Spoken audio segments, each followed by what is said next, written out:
Good evening and welcome to the Late Late Show with me, Irish Tommy. Let me fix my mic so I can show off my new retro shirt. Lovely jubbly. Um, not going to be on my own tonight. Going to have some guests on. We're still waiting on a couple, but I'm sure they'll be fashionably late. But in the meantime, it's the ever punctual Luke Bailey. How are you, mate? I'm very well, thank you. Nice to be here. I know it's every now and then, but it's nice to be invited. This week I can turn up. So let's hope I can turn up and I'm good crack. So yeah, cheers, mate. How are you? Good, thanks. Yeah. I'm kind of grateful that, like me, you don't have a life. So you're usually at home on Friday night, and so you can jump on fairly regularly. So that's nice. No, I'm sure it's more to do with you having a baby. But excuse me, Lawrence. I was not that late. I was relatively punctual. My subs are way slower than that. Way slower. I reject that comment completely. So I suppose we'll start with the last game that we played. I suppose kind of mixed feelings a little bit from my side of things, Luke. I was at the game. Myself and Sinead and my son Jason were all at the game. So kind of mixed feelings about the game. Pretty happy with the performance overall, maybe barring the 30 minutes at the beginning of the second half, where we just weren't in the game at all. But the performance, I thought, overall was pretty damn good. I thought we were very good value for the point and probably really should have won that game, all things being equal. I thought we did enough to kind of nick it. I thought a 1-goal win would have been justified for us. The gripes, I guess we'll get into, but my gripes really were the refereeing performance, which I thought was dreadful, and Moyes dallying on his substitutions again, which I'm not happy, which we'll also get into. But before we get down and dirty into the weeds, shall we say, what's your overall kind of feeling about the game? I think in the end, the result was a fair result. I actually think it was for both teams. It was pretty straightforward of the game. It was almost like, the first half was ours, sort of 3/4 of the second half was theirs, and then the last 15 minutes or so was ours again. It was really like the first half. Actually, I really respected the way we went out and went about our game. It wasn't ultra entertaining, but we did what I thought we needed to do, considering the form that Newcastle were in at the moment. And but we were predictable in the way we come out for the second half, as we normally are. And it took a bit longer to concede a goal than it normally does, but in the end we did, and we conceded 2. But then, rescued by a great goal from the man in the title. I guess his first goal, great goal as well. And obviously, like you said, the referee performance was diabolical. It was. I'll get onto that because I've got a lot to say where the referee. Yeah, I think we all will. But overall, you're pretty pleased with how we performed on the day and the result. I want to win.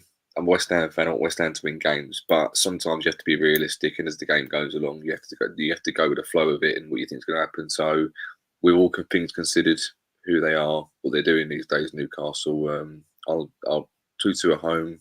It's not a loss, and we didn't lose, and we played not brilliantly, not terrible either. So, draws a fair result in my opinion.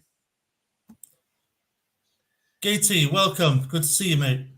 I'm terribly sorry that I was running a bit late, guys. It's been a absolutely manic day today. I've been running around most of southeast London. It's fun. Tommy was late himself, so don't worry about it. Was he? So I could have kept quiet and probably no one would have noticed. Harsh. I reckon it wasn't even a minute.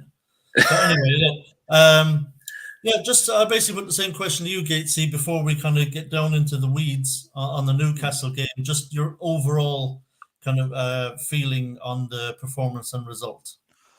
And just the things you're happy with and unhappy with. Okay. Probably the thing that I was happy with was the performance in a very quick cameo of Mohamed Kudus. I thought he took his goal really well. I think he really tried to sort of impose himself on the opposition. I was pleased with the fact that we came back from a 2-1 deficit. Probably a little bit frustrated that we once again are leading at half time and relinquish that advantage fairly quickly. You know, as far as other than that, I mean, you know, I thought that, look, Newcastle are a good team. You know, I know Lawrence just put the comment there about they had 6 of their main players out. Yes, they did, but they've got a pretty tidy squad, it has to be said, and that's what you've got in the Premier League now. You've got, it's not just the 11 on the pitch, it's the bench as well, and their squad's quite deep. So I was quite pleased. I was quite happy with the result. I was content with the result. Let me say, not happy, but content enough.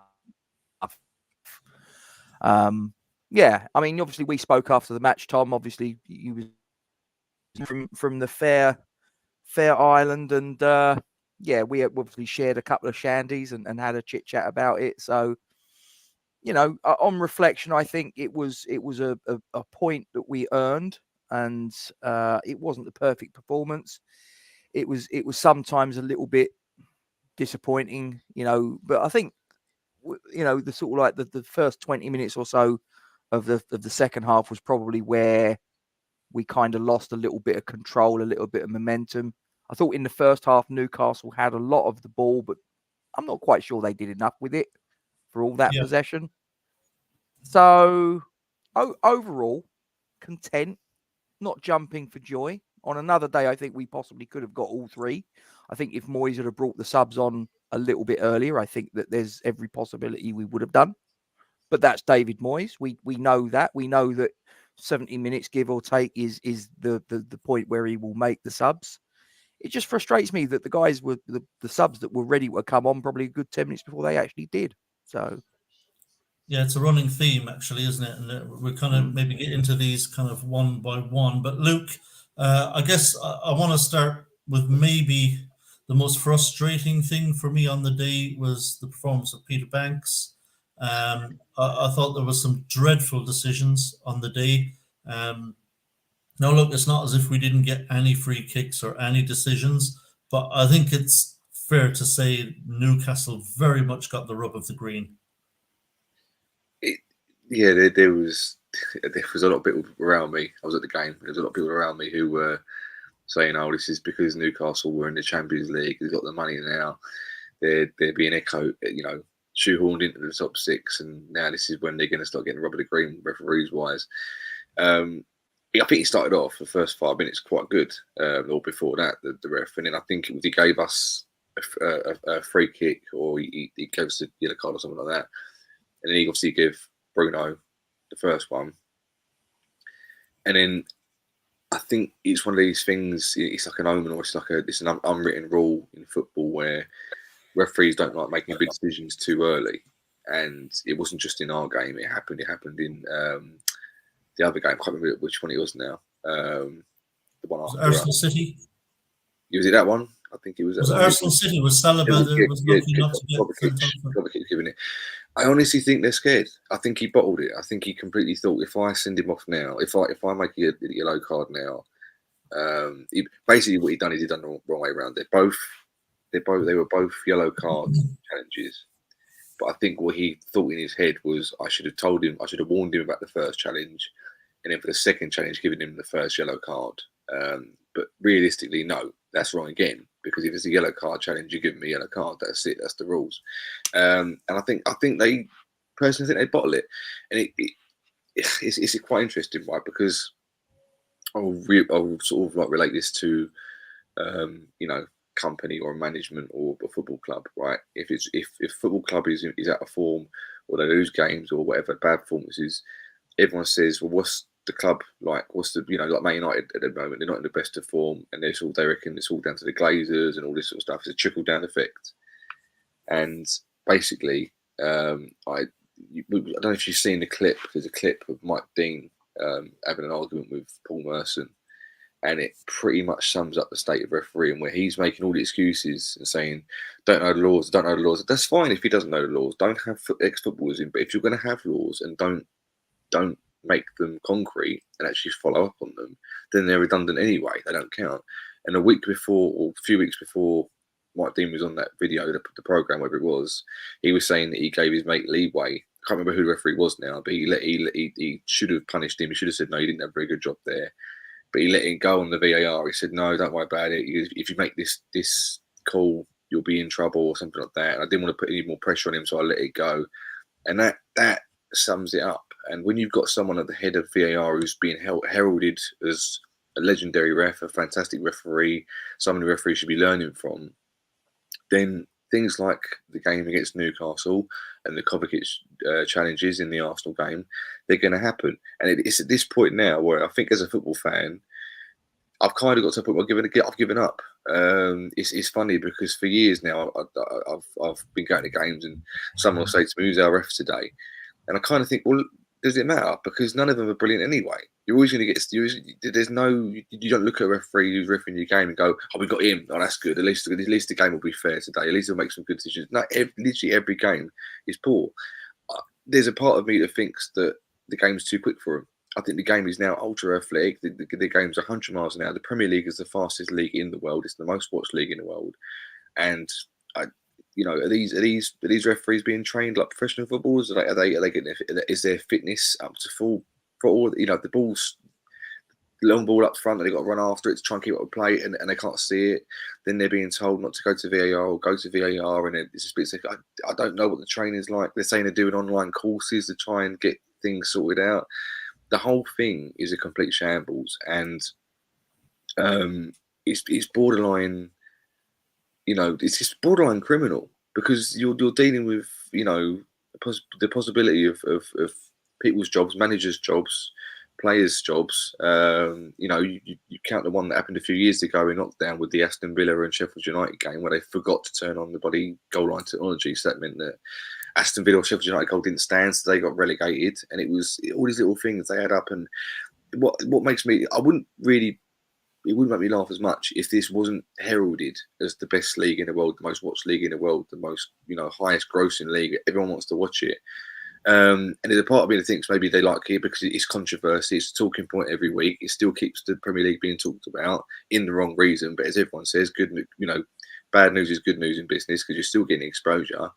So there's so many avenues that why everything is going on, because after a while you think this is done on purpose. There's no way this is a mistake. There's too many things being aligned here that don't add up and don't make sense.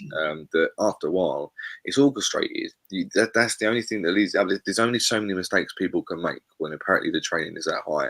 So, hi Nick. Hello. So for me now, I've given up with the officials. I've given up with VAR. I really wanted VAR to come in. I thought it was going to sort everything out. But we are the worst league in the world for using VAR. It's a fantastic tool. We just don't use it right. We are arrogant. We do everything our own way, and it goes wrong, and we don't know who to blame. So it didn't. So in a nutshell, you don't like VAR, and you think refs are in. God, he's on his soapbox tonight, isn't he? I don't like people who use it. I feel like that was really pent up for a long time. It was. I told you. Yeah. This is why I stopped. Just had to get that on. That's why I let you run. It felt like it was like. I was still not finished. But anyway, Nick, cheers for joining, mate. Appreciate it. No worries, mate. Sorry, I'm a bit late. No worries. So I'll come to you next then. We're talking about the Newcastle game, and we've just started. You haven't missed much. We're basically talking about the underwhelming, to use a kind word, performance of Peter Banks, or Peter Wanks, as you guys refer to him as on Claret and Booze. He is, isn't he? He really is. He was, yeah. I mean, he was genuinely dreadful. It was. That can't be. He can't be that incompetent. I'm sorry. I don't like to sort of. You don't like to sort of play on the old. He's taking a backhander or he's biased or something like that. But he can't be that shit. Like I said, I managed my son's football team. We had a game earlier that day. Two fiery teams. The referee controlled them perfectly. He was brilliant. He was really respectful. Managed the game really well. And then you go to a Premier League game and you see that fucking bloke in control of that game. And there was so much. I don't think he could have really got much more wrong. It was almost comical. And I didn't realise quite how bad it was when I was watching it. He was annoying me. He was irritating me. But it was only when people highlighted it after the game. You know, even down to, do you remember the James Ward-Prowse free kick? Where he's, oh, look, there's Winnie. Even the James Ward-Prowse free kick, she's beautiful. Oh, I've got her dad here. The James Ward-Prowse free kick, where he's basically, he's penalised them, hasn't he? He's booked, I don't know who he booked. He's booked someone in the wall for being too close and not being 10 yards back. But then he didn't really enforce them moving back. He just kind of left them there. He left them. He had no control over that game. But look, I think you might have already said it, Luke. I don't know. But the biggest one, the turning point of that game was the Paqueta foul that wasn't a foul on Tonali. That's what I was left to say. That's what I hadn't got through to. But yeah. That was a turning point of the game. Yeah. And look, it is all true. We do come out sleepwalking in the second half. It's frustrating. We've done it every game this year. And we're really weak for 15 to 20 minutes in the second half. I don't know what's going on, but that's right. But yeah, I don't know. It was an awful fucking performance. I mean, how he can't, because surely they get analysed. Referees get analysed. Surely they're going to look at that performance after that game and go, do you know what? You're not a top flight referee, mate. You're really not. You know? Yeah. You'd like to think so, but they probably only have so many refs they can kind of call on me. But I think there definitely should be more promotion and relegation between Championship and Premier League refs. You know, I think if your performances like that performance from Peter Banks should absolutely see him in the Championship. It was awful. It was a pathetic. It's because there's a lack of referees, guys. There's grassroots referees. There's a lack of them. Gatesy, that Almiron was on the yellow. I didn't realise this because I was at the game and in the stadium. I didn't realise it. That Almiron was on the yellow. Yeah. He's giving that the ref looking to get one of our players booked after a foul, and he didn't book him, even though early in the first two of our half, players he had booked Emerson for exactly the same gesture, and he decided not to give a second yellow to Almiron for the same thing. He also booked Paqueta for asking for a foul, didn't he? Yeah. Later on in the match, I mean, he was inconsistent. I mean, but as I say, it all comes down for me. I mean, I was listening, obviously, to you talking earlier, Luke, and you were sort of saying about you was quite hopeful for VAR. I mean, the fact of the matter is that the people that were operating VAR are the very people that on another Saturday are on the pitch making the fuck up. Yeah. So it's like the technology is just fine. It's the people operating it. 100%. That's the problem. Yeah. VAR is fine. It's the dickheads operating it. I disagree, Gatesy. I think the idea of VAR is fine, but I think that VAR should not be used for anything subjective. It shouldn't be. So black and white, offside, yes, no, that should be automated now. You can't tell me that there isn't intelligence out there that can automate those fucking lines being drawn on the screen. It shouldn't need those guys to do that. It should be automated like the goal line. You know, is it over a goal? Is it a goal? Isn't it? Stuff like that. Fine, use technology. But if it's subjective, and that's why I think it's also flawed, because people say, oh, you've got to get people from the game, you know, ex-football people in there. But you've only got to listen to Sky Sports, the panel afterwards. You get 3 different guys, ex-pros. They've all got different opinions. If it's subjective, and who makes the call? Leave it to the referee, the man on the pitch, like it always was before. If he makes mistakes, he makes mistakes. It's tough shit, because it isn't working this at the moment, is it? I mean, when you listen back to the audio, I think what you was talking about with the Liverpool one, when you listen back to the audio there, I mean, the fucking confusion and the terror that's going on those comms calls. I mean, it's an absolute joke. You've almost to a degree got to feel sorry for the guy sitting in VAR when you listen to that audio. Because there's a lot of pressure. There is a lot of pressure on them, and I think they're trying to work.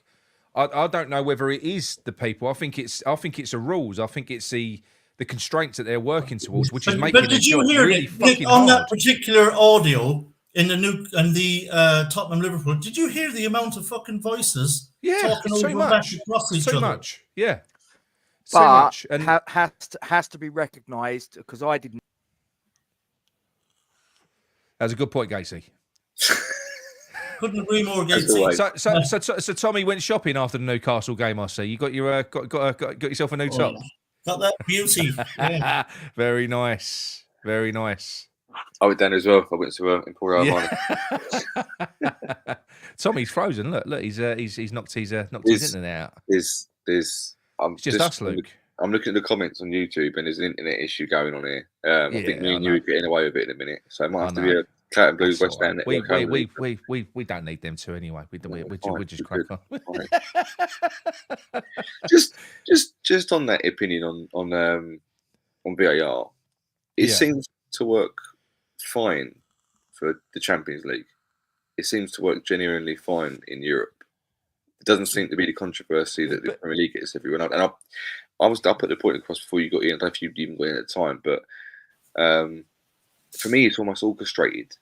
This because it's like because they've got the most. He's back. He's back again. No, before I dropped out. All I was going to say was that I didn't realise this, but there were several voices that were going on that audio. Yeah. Apparently, the referee only hears the VAR. He doesn't hear the assistant VAR. So there was a couple of voices, but the only voice that the on-field referee hears is the referee. VAR. The voice the referee was hearing wasn't the issue. It was all the other voices in the VAR room that were talking across each other. Yeah, but he can't hear that. So you're saying there's a single point of contact for the referee on the pitch with someone involved? Yes, he can't hear the other voices. He can only That's fine, hear... but the problem is all the other voices can hear each other. Oh, yeah. And that's where the cross-talking was coming from. Because there was nothing clear was being said at the end of all that to give clarity to the referee. And it took so much bloody time for them to figure out what anyone was actually saying had happened as a result of them looking at the offside, that they were saying, oh, it was too bloody late now. The game's kind of continued on for too long. We can't even go back and fix it. By the time they'd realised that they were talking across each other, there was no point getting on to the referee. Well, it was the operator that was saying, no, this isn't right, isn't it? It was the guy that was, drawing the lines, if you like. But surely you need a strong on-field referee, though, don't you, Nick? I mean, I know there was that argument between Mike Dean and Paul Merson. Surely you need a strong referee to get the two managers together and go, look, this is the crack, right? Now, we can either, between us, come to a consensus to put this shit right, but we all need to agree on this. That's just my thoughts on it. You'd never get, especially something like Klopp. You probably wouldn't, but I mean, it's happened. It happened in the Leeds Villa game, didn't it? You had that situation where you had the goal that was scored that Villa got. Yeah. Do you remember that? And it was sort of like it was all ironed out. That was a bit of fair play thing, wasn't it? It wasn't like a offside. It was like whether there was. Yeah, but the point stands is that it was a fundamental error that took place. Now, like I say, because in the law they can't do anything once the sort of like the play's unfolded, sort of like or further on. Lawfully, you can't do anything, but surely morally, you can get the two managers together and go, listen, guys. There has been a monumental fuck up here. That goal should have stood. Now, what do you guys think? Is there a solution here? I just think it's really simple, Gatesy. For me, anyway. For me, I think we've done this particular experiment in with VAR in this country. Luke's right. It works better elsewhere. It does. It works better. But it's still not as good. No. Elsewhere, the Champions League, in European leagues, it works a little bit better. They don't have the same issues, but it still takes away from the game. It doesn't add to it. You've still got that delay after scoring, which takes away that instant. It's got no place in football. I don't think it has. But the thing with me, the problem with that I had was that. And this is something I know for a fact that Nigel's said before on our channel, on your channel. I think Nick maybe not, but I remember, and I think people have short memories on this. I really do. I remember human error. I remember. We're getting it now, though. But this is what I'm saying. This is why it might as well go at this point because it's no better than it was. It's actually, in fact.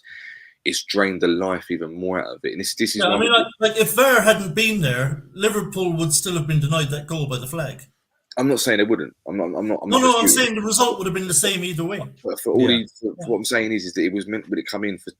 I think shortly, during lockdown, I think we played Man United away, and I think it was the ball come up and Pogba put his hands up, and we got a penalty for that. Yeah. Now I'm telling you now, I laughed when we got given a penalty because I was thinking West Ham getting a penalty away at Man United purely because of VAR. I was like, this never happens for a team like West Ham going away, mate. I think look, bring VAR on because if that's going to happen more and more, but as time's gone on, it hasn't. It's again the Wolves thing. The first game of the season, Premier League, Wolves should have had a penalty. They didn't get one. So eventually, it's kind of gone back that way. And it's like I've said, I don't know if you boys have gone off, but I said to Nick that because it's the Premier League, because it's the most watched, because it's the biggest, best league in the world or whatever it is, there's a part of me that thinks that they enjoy the controversy. They know that it's going to get talking points. They know that all it's going to do is like a business. Any bad news, it's taken away from the game, though. For the fans, it is.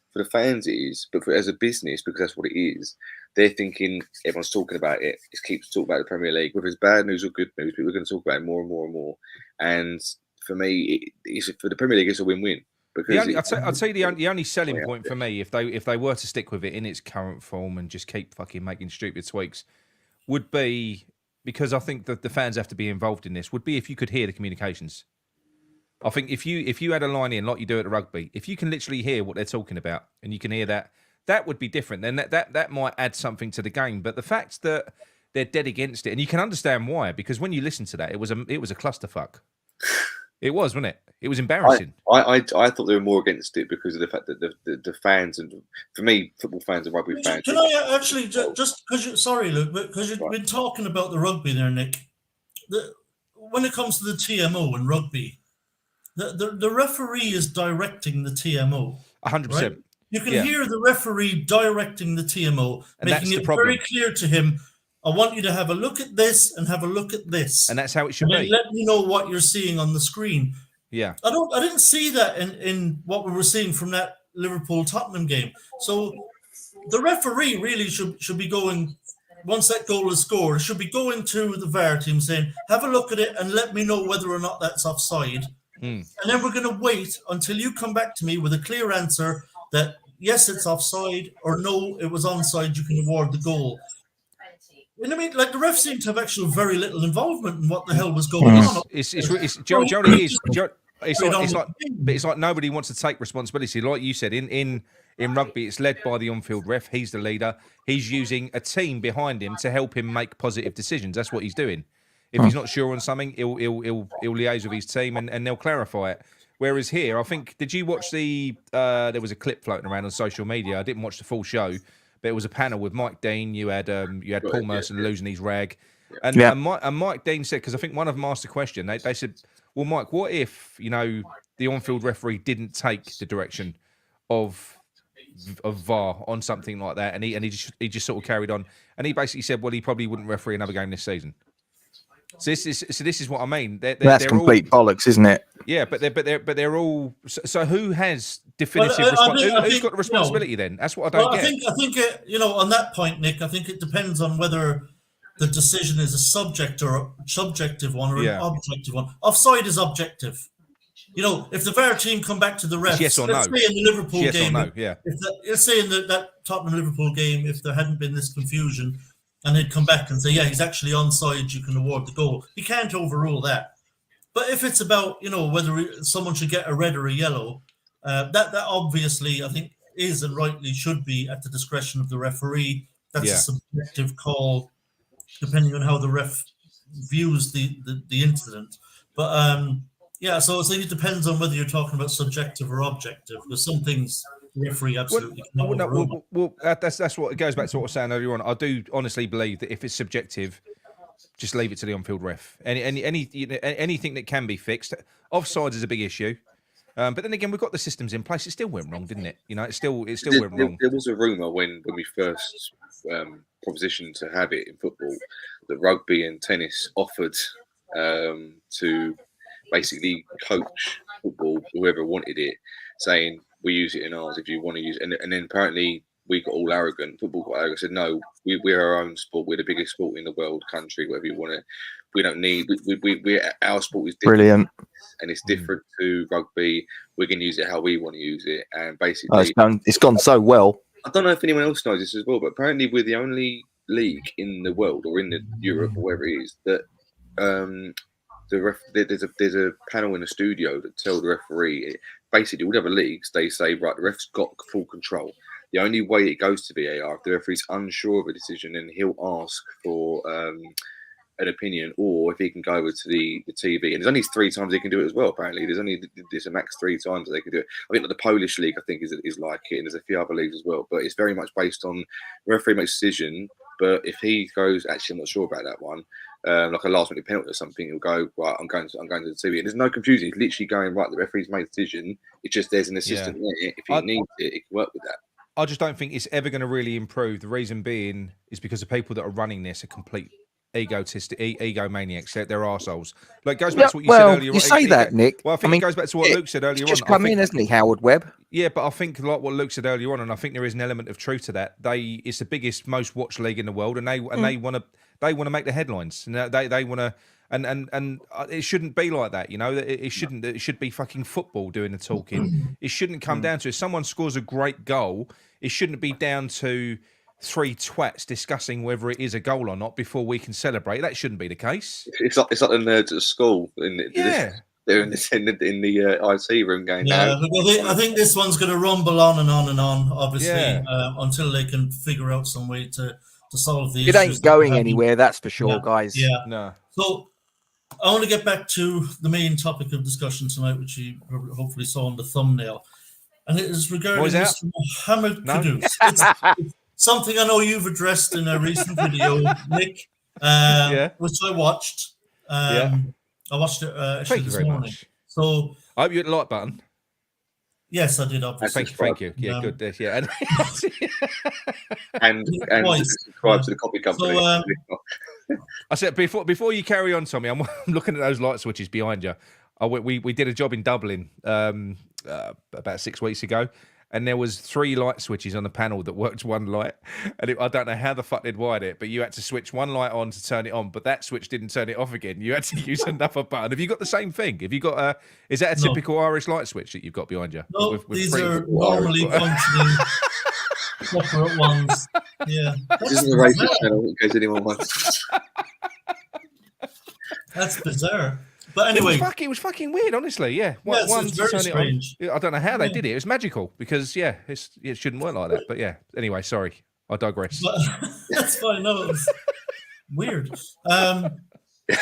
Anyway, I'm going to come to you first, Gatesy, on this one. The Mohamed Kudus question. I think probably the general consensus would be that the vast majority of fans, I'd imagine, would want to see him starting going forward from here.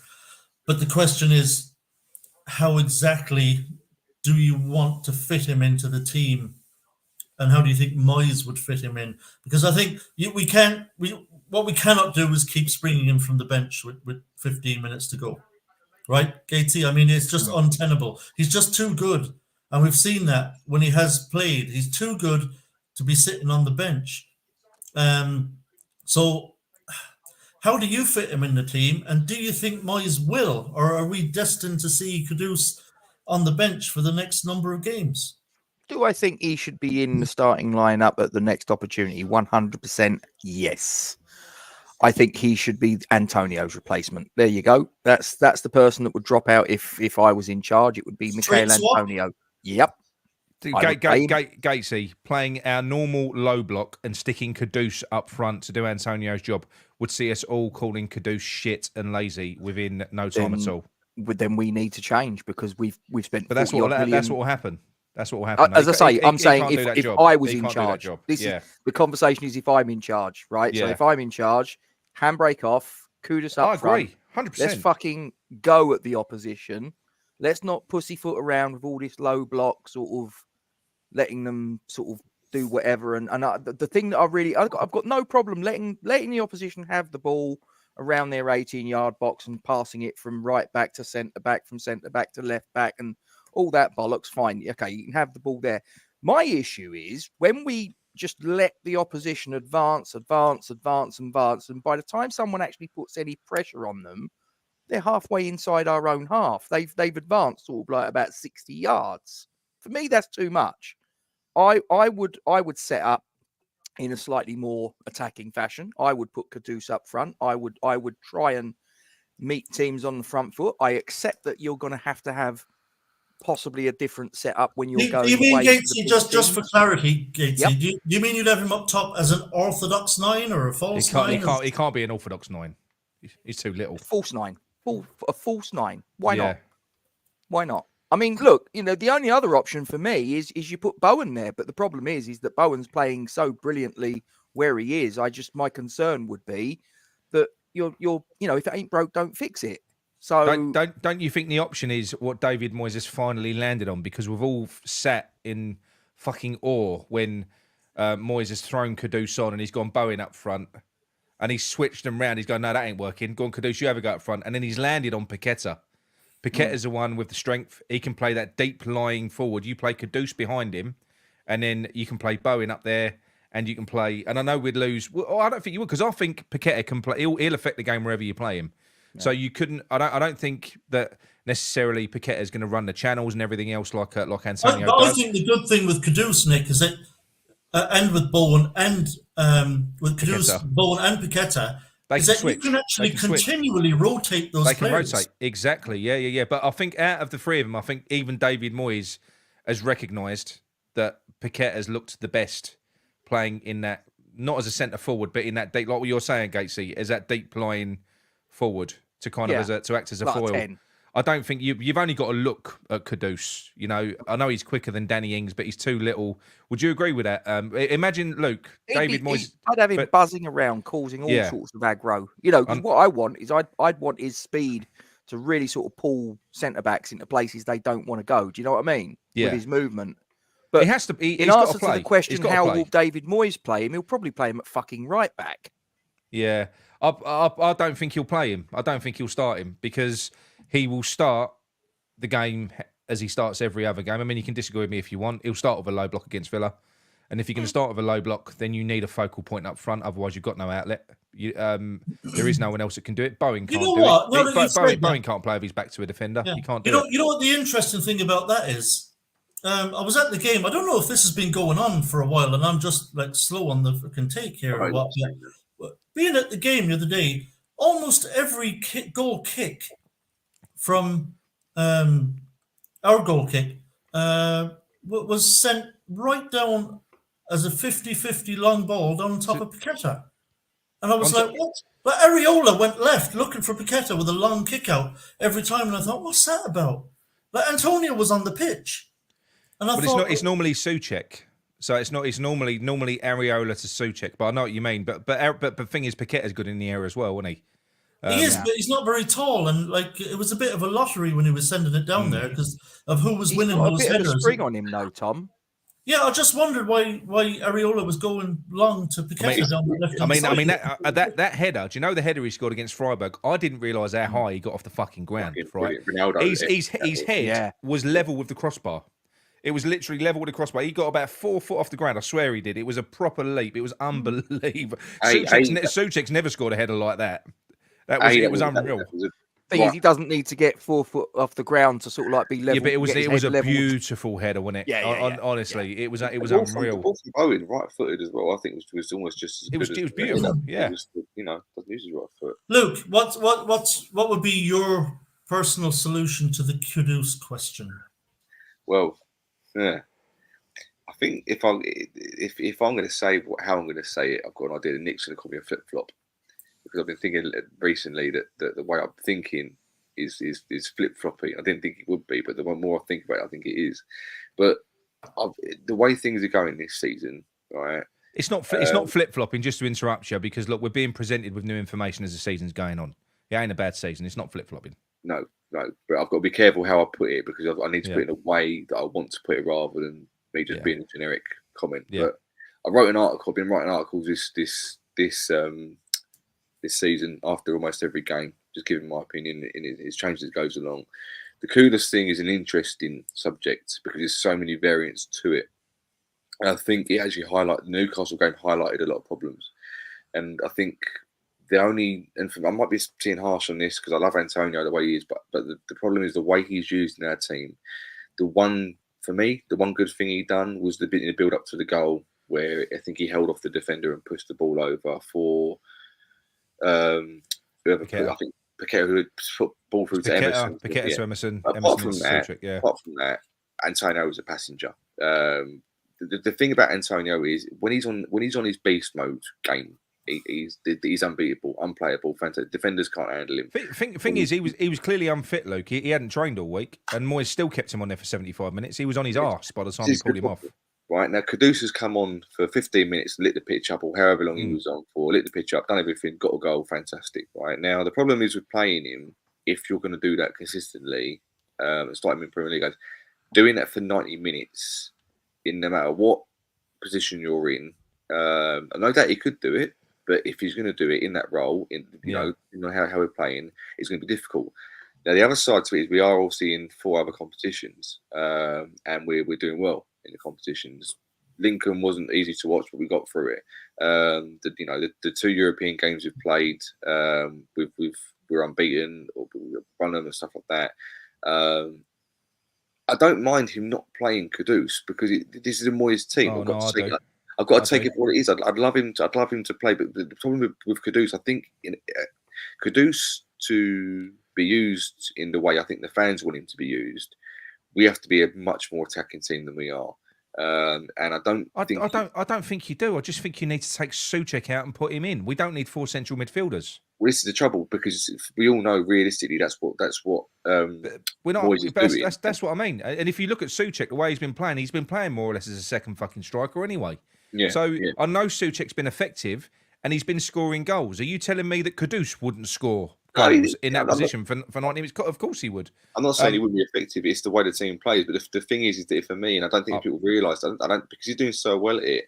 I'm not sure people have really realised it. But for me, Paqueta's been put in a new Fornals role because when we signed Paqueta, he was a 10 midfielder. He's now been pushed over to the left to work with Emerson, which he's doing really well at. But at the same time, he's basically been becoming a left winger, a left midfielder, and he's doing well at it, and he's doing fantastically well. That's fine, but he's more or less now. I think we all saw it on against Newcastle that he then got used as a target man to try and jump up with defenders, win the headers. Yeah, and he's great at it. But he's now being used as a kind of. He's basically the spare player now.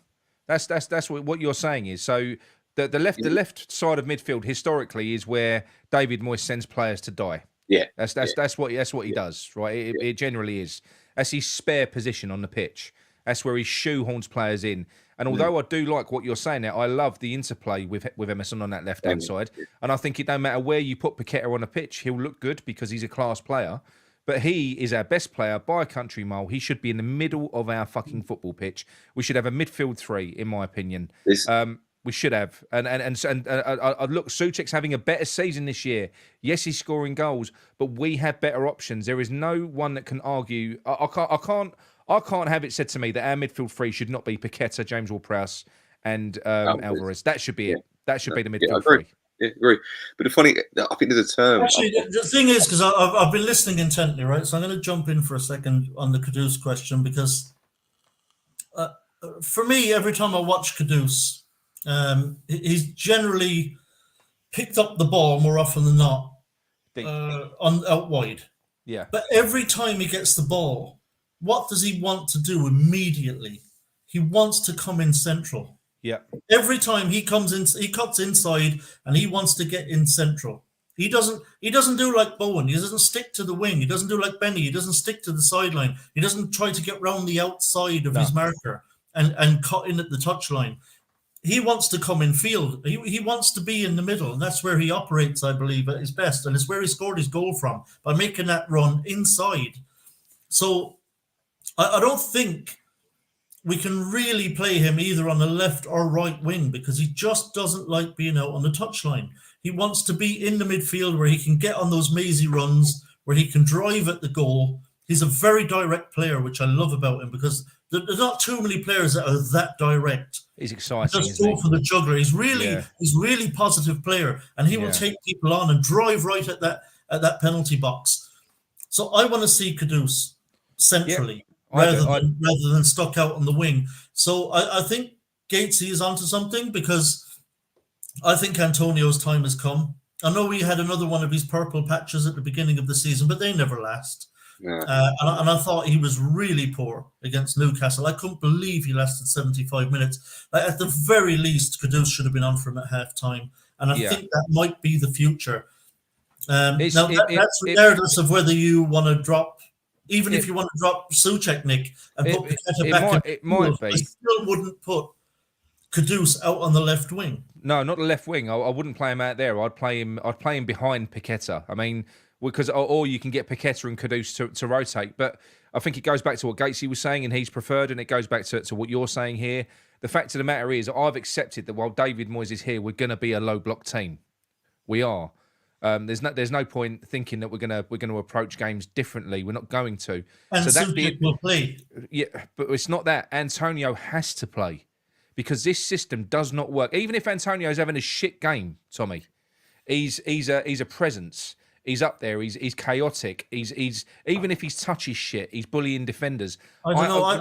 I'll tell you what. I probably would have agreed with you up until very recently. I thought Antonio was an absolute passenger and a liability in that Newcastle game. Watch it back. Not only was he a passenger, he was a liability as well. He wasn't closing down. What I'm saying, wasn't working hard. I'm not saying he's on form, but he was dreadful. But I think we can absolutely live without him because the kickouts are going to. So tell me who's going to play. Tell me who's going to moving the ball up. Tell me who's going to play. Tell me who's going to play the Antonio role. Tell me how he's going to play the. Tell me who is going to play that Antonio role in a David Moyes system. Nick's not saying he's not. But I don't think we need someone to.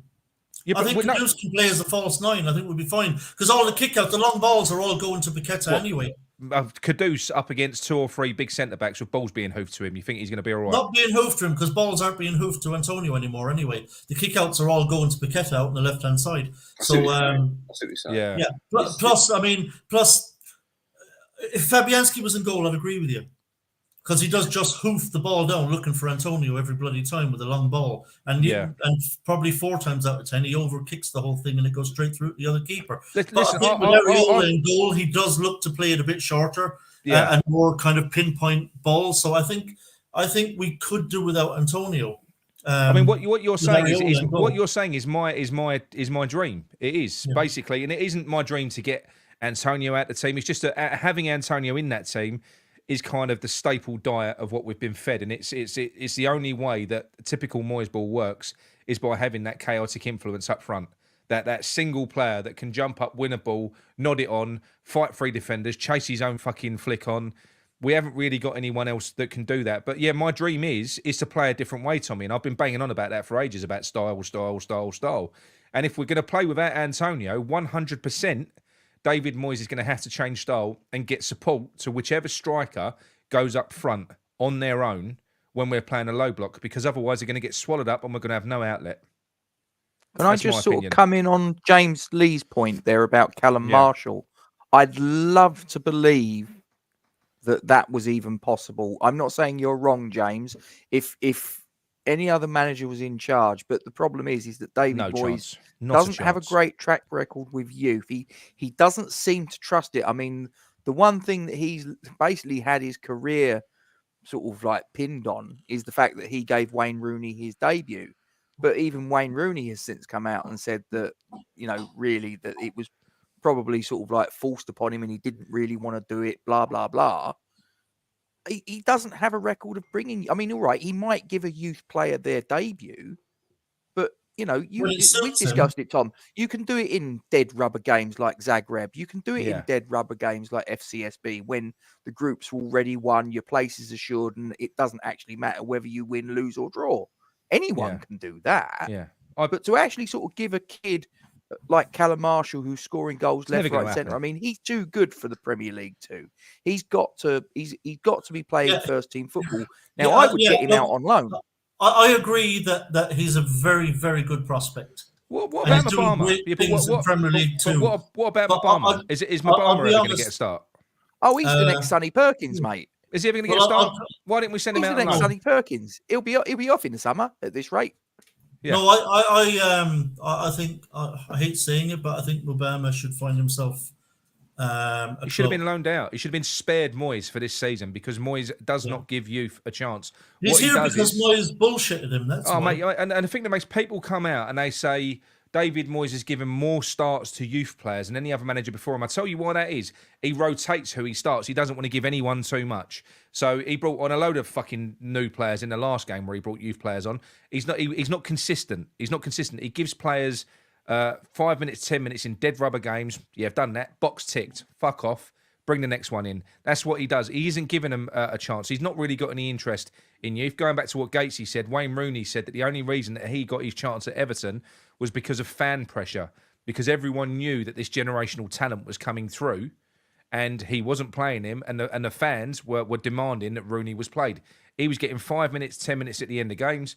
He weren't following instructions, and basically he did what Kudus did the other day. He came on and banged in a worldie. And that's what he kept on doing, and that's how he kind of. I remember that goal. He in. scored at 16 years old. He scored an absolute brilliant winner against Arsenal. Absolutely forced Moyes to put him in the team. That's what happened. Yeah. So it would be an interesting one because, Luke, I mean, he cannot keep ignoring Kudus, right? So at some point, he's going to have to play him from the start in the Premier League. Forget, Europa League. It's easy to give Kudus a game in that, but in the Premier League, how do you think Moyes is going to work this situation? Do you think Antonio is going to be the fall guy? And with Bowen up front? Because Moyes has said so many times now. It won't be Bowen up front now. I think he's tried it and he can see it don't work. I think Moyes has said it so many times now. I think that's what he's going to try and do. Or he'll at least allow them to rotate in and out from that right wing and the false nine. What do you think he's going to do, Luke? He's going to have to get him in the team. We think he does, but I don't think Moyes does think he needs to get to. I think he's looking at the fact that he's got the Europa League, got the League Cup, he's got a taste of winning trophies now. He's got a squad full of players. End of the day, Kudus is starting games, not in the Premier League, but he's starting games. That's going to be his argument. I don't think that's going to fly with Kudus. No, it won't. But Moyes won't give a fuck. I see the sense in it to an extent because everyone's going to get some sort of game time. We won the Conference League last year. That's the tagline that the club are going to be using to bring players in. Look at us last season, the success we had. So more players will be going, but at least they're getting Europa League football, which they don't really care about. It's about the quarterfinals, semi-final stage anyway, because that's when it gets interesting. But he won't. If anything, I think the person who'll be more pissed off would be Tim Steidten, because he's thinking, I brought this guy in, not just to play, not just to play Conference and League Cup. It'll be, Premier League as well. That's the big sort of badge of honour, really. You come to the Premier League and you've made a name in it. I did put out, I don't know if I put it online or somewhere else, but I put, if it was me and the way we're playing the system, that the best way for me to be putting the best players in would be to go to a 3/5 at the back with Alvarez as an attacking left centre back, which is his best position anyway. You'd have Mavropanos and Zuma as the other defenders. Sefal on the right, Emerson as left wing backs. You'd have the main three, Paqueta, Alvarez, and Ward-Prowse as the central three players, with Kudus and Bowen up front as the forwards. Do you think that back three's a little bit unbalanced, Luke? Because you've got all three centre backs there who are right-footed. No, you got Aguerd as left-footed. Or left centre back. But your centre backs, you said were going to be Mavropanos, Zuma, and Azuma and Alvarez. No, sorry, 3/5 at the back. So you go Alvarez. No, sorry, Aguerd, Zuma, Mavropanos. I was right. Yeah, I was glad because I was going to argue the Alvarez point. I was wondering why you was putting Alvarez back in defence. No. The three. Well, you'd like to go in here anyway. The three midfielders would be Paqueta, James Ward-Prowse, and Alvarez. That would be your main three midfielders. Okay. Then you'd have Kudus and Bowen as the two forwards, with Emerson and Sefal as the. So I think that could work. I think that could work with them two up front. Well, it's interesting you say it now because when I mentioned it on Claret Booze about a couple of months ago, you said you want to go more defensive. That's three centre backs. Anyway, so it's fair enough. Yeah. But you probably put Alvarez in defence out at the same time. I don't know what I've done at the time. I don't know. You one of them nights where you wound me up just by going off on money because I said a word. I mean, another option formation wise would be a 4-1-4-1. But to answer your question, Tommy, that was it. That was my answer. If you got Alvarez in front of the back four, let him do his thing. He doesn't need babysitting back there. He's an accomplished defensive midfielder and a brilliant one. So he can do the sitting in front. doing his defensive midfield role, and then in advance of him, you could have Paqueta, and depends on who you want midfield. I know a lot of people love Souček, but I think he'd be too slow in a 4-1-4-1. I think you need someone with a lot more mobility. Yeah. So you could keep, if you wanted, you could keep Paqueta on that left-hand side, let him have all of his interplay with Emerson. And he can still come inside when he feels he needs to come inside. And then in the centre, you could have Kudus and James Ward-Prowse going on the right, and you could still keep Antonio up top. Yeah, I just think Moyes is going to drive this car until it breaks, and then he'll change it. So he'll keep doing what he's doing now. I think he's settled on this formation. I think Luke's just pointed out, Gatesy has. There's so much that we can do with this group of players now. There's so much we can do with this group now. We've got a genuinely good team, but he won't change it now until it breaks. Gatesy, I want to put this to Gatesy because I do think it's a very interesting point that Nick has made, and it's kind of got me thinking. Because generally, I don't like dropping in-form players. Okay. But his point about Souček being dropped to the bench despite his form so that we can get either Paqueta or Kudus back in there alongside JWP. Is that something you would do? Or do you think his form is just too good? He's scoring too many goals that he deserves to stay in the team? Or what's your take on that? Because I understand I can see both sides of the argument. Yeah. I mean, I can get what Nick's driving at by dropping him, but I think that I don't think you can on his current sort of like on the current form, his current output. Do you know what I mean? I mean, he's looking back to the look. I know that sort of to get the best out of him, we have to play in a certain fashion, and it's not always the best. So I get what you're saying, Nick. I'm not saying you're wrong at all, but I just think that there's no way that we can drop a guy that is getting goals from midfield. If his form peters out, then I think that there's possibly more of an argument. But look, we all know that even if his form peters out, he was shit last we know year. on the basis of we know on the basis of the last 2 seasons, he's not going to get dropped. Yeah. So what do you think? I think maybe the consensus is that if there's going to be somebody who's going to have to be making way, it's more likely to be Antonio. Oh, 100%. 100%. Yeah, I think it will be. But I think we're all thinking along the Moyes. It's the Moyes mindset. We're kind of the way we're talking is a little bit. I think it is small-minded. I think football is a squad game. I don't think that it's like you're saying, it's wrong to drop him. You can't drop him. It's not dropping him. You look at any of the top teams around, they rotate players. They'll look at the opposition and they will make changes. Taking Souček out and putting Kudus in against a particular opposition to suit that game doesn't mean Souček has been dropped. And this is the issue that we've got at West Ham. This is what Moyes has created, and this is what we're now all used to. That's why when Soufal gets dropped for a few games, he throws his fucking toys out the pram. That's why when any of his favourite players get dropped, it's a massive deal. It's like that 11 is like a closed shop. Moyes must go, right, you're my 11. You're my starting 11. The sacred 11. It isn't a squad game, and that's why everyone outside of it feels ostracised. That's why when you got fucking Fornals standing on the side of the pitch waiting to come on, looks like he's about to burst into tears. Fornals, what's happened? No, I know, but it shouldn't be like that. It's like back when he was. It shouldn't be like that. When you had the managers like Felix Ferguson winning the treble with Man United, and you look back on the old. If you ask all the old pros, what's your best, what's the best team Man United have had, they'll say this season or that season because the season is based on who was in the team.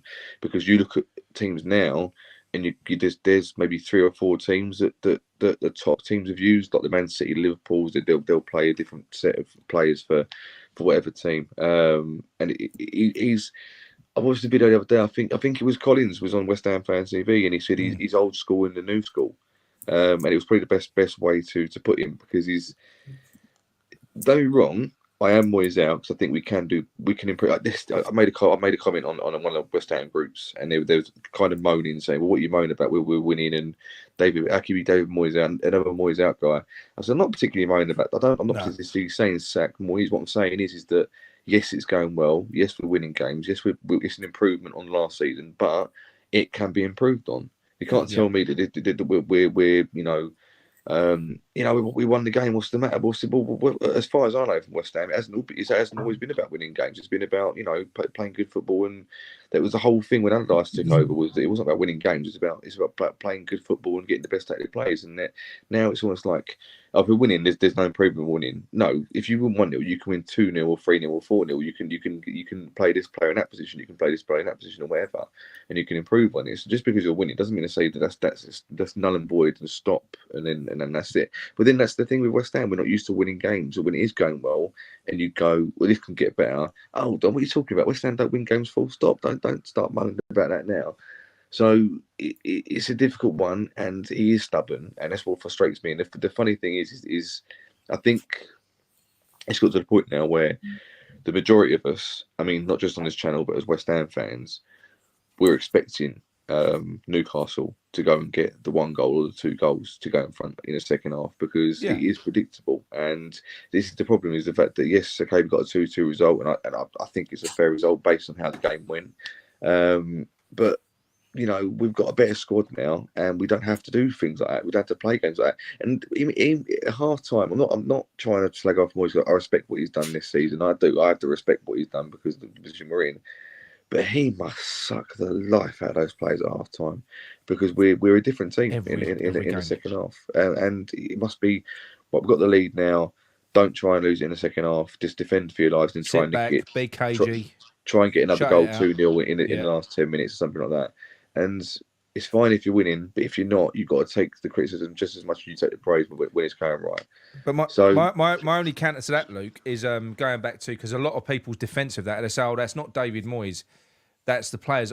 That's, for a start, that's bollocks. That is under instruction. But where I will criticise the players is because I think that they've seen themselves now, Luke, that doesn't work. They can't shut a game out. So I think, to a degree, the players have got the power on the pitch to not completely and utterly defy orders, if you like, but the players can turn around themselves and just, they can press, they can do this, they can do it. Unless they literally are, unless Moyes has really got them kind of restrained to, and they really are buying into every word that he says. Because it's, do you know what I mean? That's my criticism. I don't think it's the players are coming out at half time and they're half asleep and they're not following David Moyes' instructions. I think they are following David Moyes' instructions. But the trouble is, when you're 1-0 up, the other team are obviously going to come out 100 mile an hour because they're chasing the game, and then you're sat there. So you've got this, I think, would we all agree on that? Like, that in 15, 20 minutes of the second half is a very dangerous period, isn't it? But he's got to get into the players at half time and say, "Don't worry about them coming at you, because you've got more than that. You just got, you're 1-0 up. You can be 2-0 up. Don't worry about them coming up. Don't worry about them coming at you." But the problem is it's the same thing with Southgate for England. The defenders, they was a defender in their career. All they know is defending. They have no real respect for attack and play, in my opinion, just based on the way they set up their teams and their play. For tonight, England beat Australia 1-0. Southgate is buzzing about that. He's thinking, right, that's it, job done, in and out. It's a friendly game, no injuries whatsoever. That's it.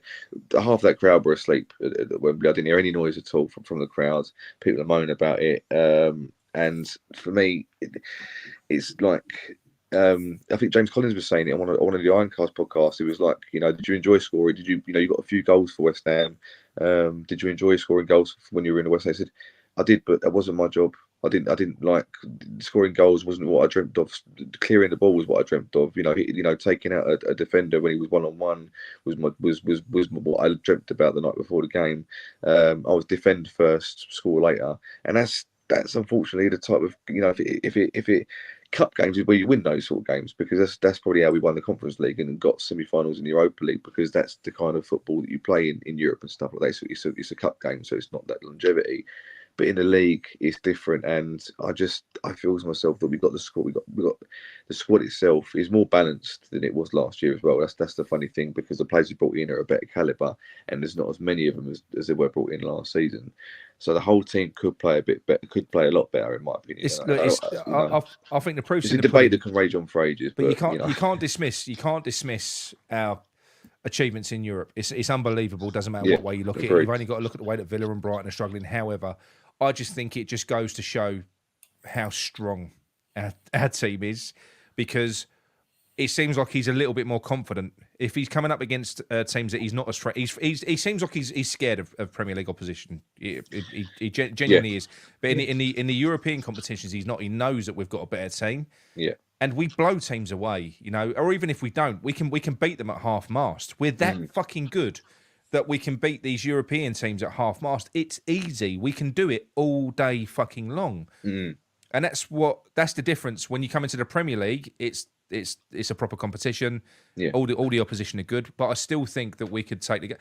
Liverpool, Tommy, when we played Liverpool, he kind of had that figured out. That was even Stevens in the first half. It was.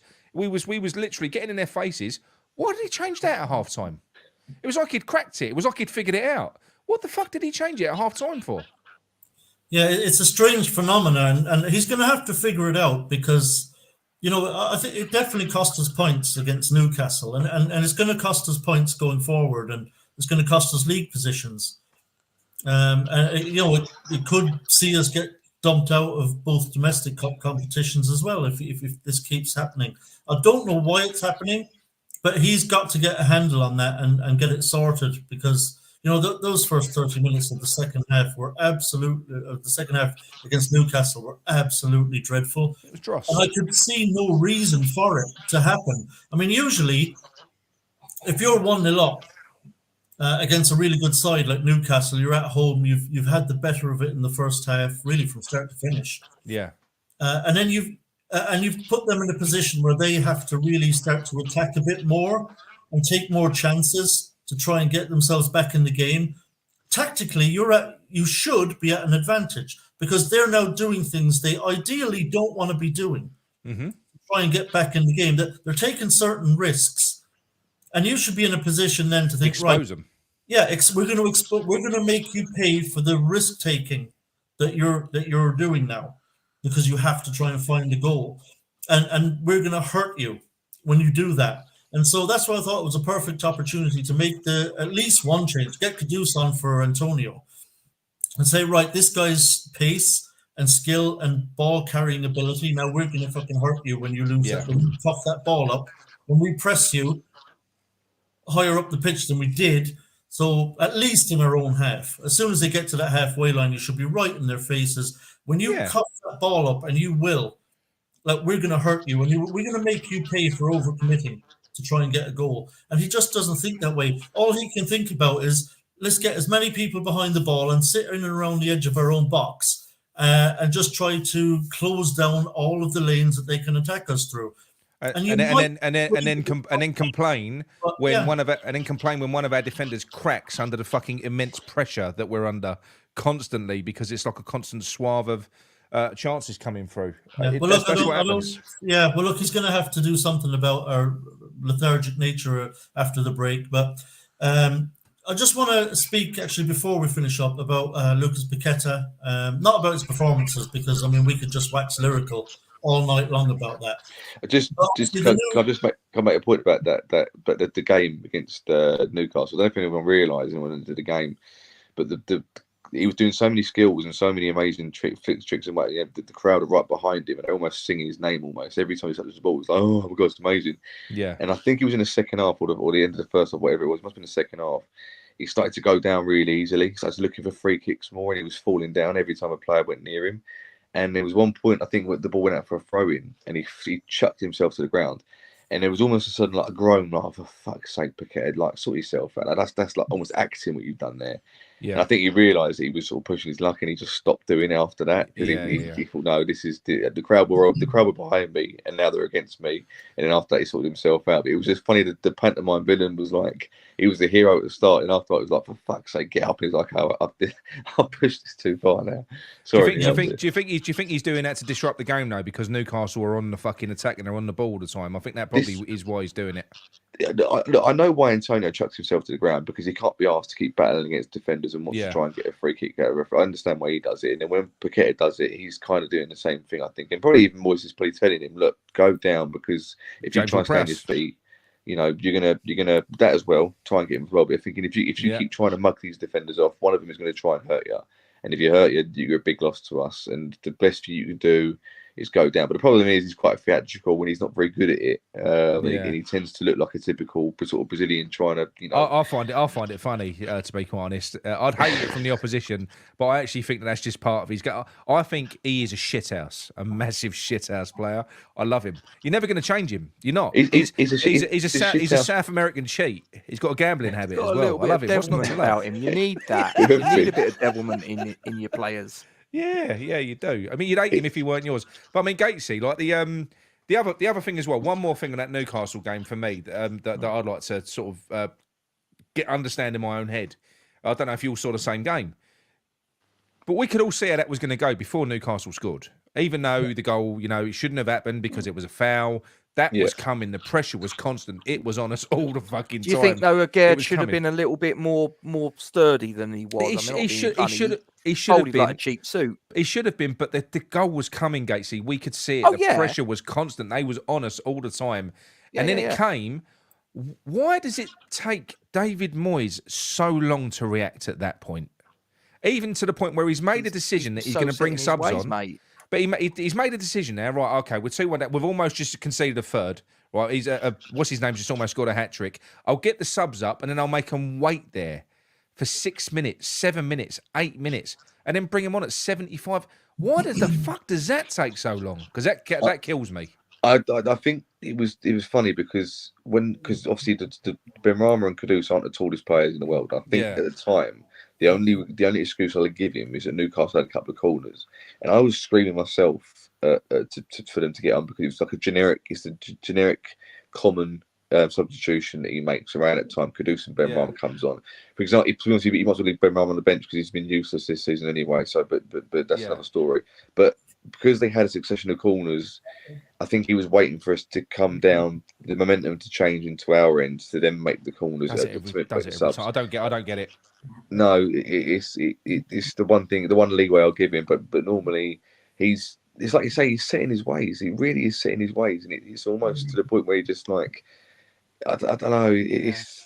I mean, it's 60. Get the subs to sort of warm up, get them to sort of do whatever, and keep them out there for 10 fucking minutes. Let him seize up. Let him go cold. I bet he was shocked when Kudus came on and he was all firing. I bet he thought, that wasn't supposed to happen. And I've said this before. I can't work out. It's a load of bollocks, and I can't remember who the footballer was. It might have been Danny Murphy. It might have been Paul Merson, and they turned around and said it.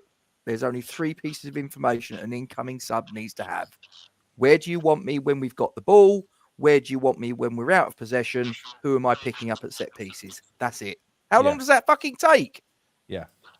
Yeah, it's very frustrating. And again, another thing that he needs to sort out. And I don't see it happening personally. I don't think either one of those things will likely be sorted out. I think. What was it like in the stadium, Tom? Was you getting frustrated when you was waiting for him to come on? Did you feel it in the stadium?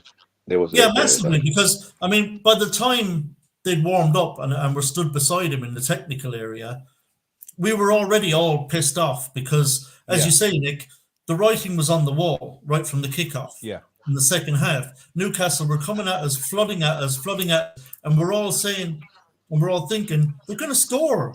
Yeah. They're going to score. They're too good a team to not score. When we're sitting back like this and they've got all the possession and they're pressing, it's like, just do something, Moyes. You've got to do something to change this. I think we've become used to it. I think we've become conditioned to it, Tom. Inevitably conceded. And then now their tails are up and we're kind of rocked a little bit. And now you're thinking they're going to score again.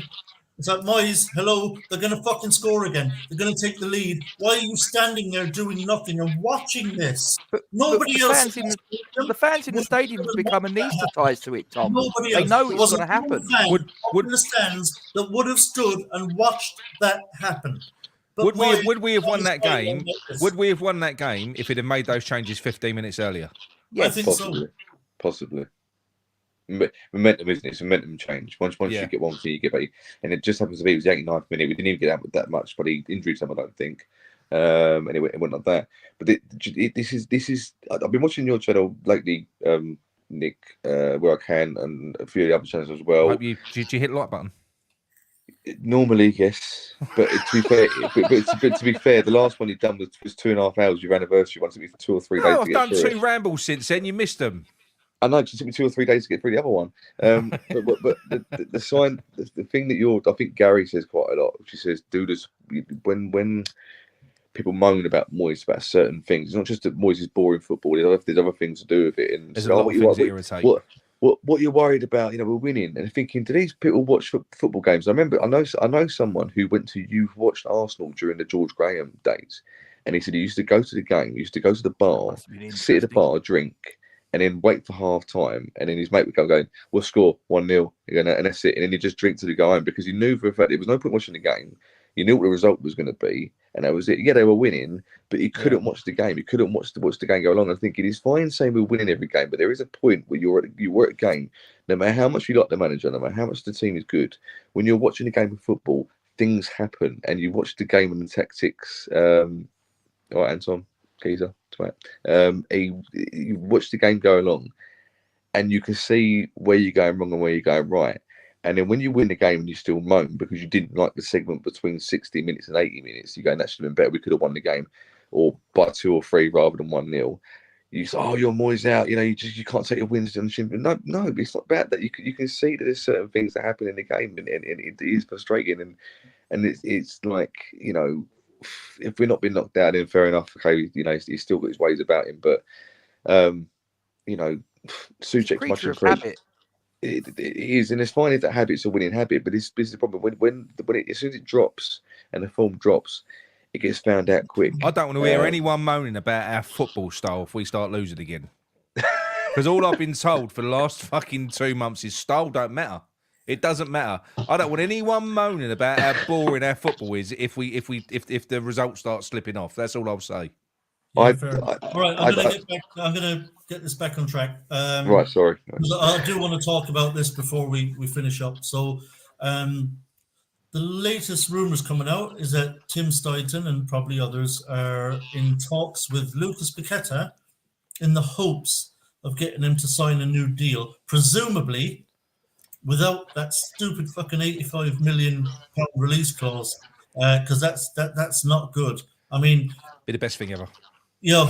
I mean, it would be amazing if we could pull that off. The talk is, it's going to be, we're looking at kind of 200k a week for him. I'd go higher. I'd go higher if I had to. Go 300. Fuck it.